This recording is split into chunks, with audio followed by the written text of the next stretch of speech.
Well, any aviation buff will know the name of Wiley Post, a pilot and an inventor.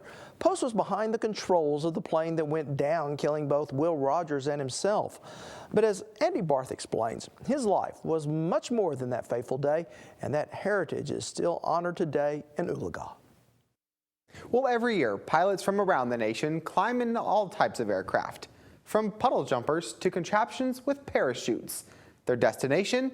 Oologah, Oklahoma, the home of Will Rogers. They fill the skies and shuffle us from place to place. But the planes you see here aren't headed for LaGuardia or LAX. These pilots are headed for the Will Rogers and Wiley Post fly-in. And air traffic control, well, is located in the middle of a field. So it's a good excuse to fly somewhere and have some fun. It's a beautiful day for it.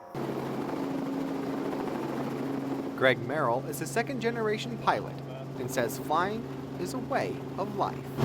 My dad was a Navy fighter pilot, so I kind of grew up in aviation. I had an uncle that I worked for that was based here in Tulsa that I flew for, but it's a lifestyle for most of us. Merrill is participating in the 76th annual event, which lands more than 90 pilots on Will Rogers' birthplace. Pilots who consider Rogers and Post heroes of the skies. They were both aviation pioneers.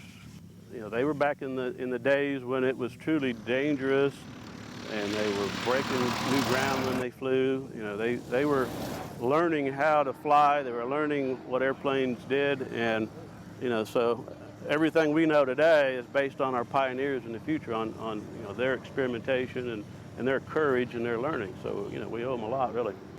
And keeping the lives of Will Rogers and Wiley Post alive is Will Rogers Museum guide Andy Hogan. One of his statements when he came out on the stage was he'd say, all I really know is what I read in the papers, and that's the alibi for my ignorance.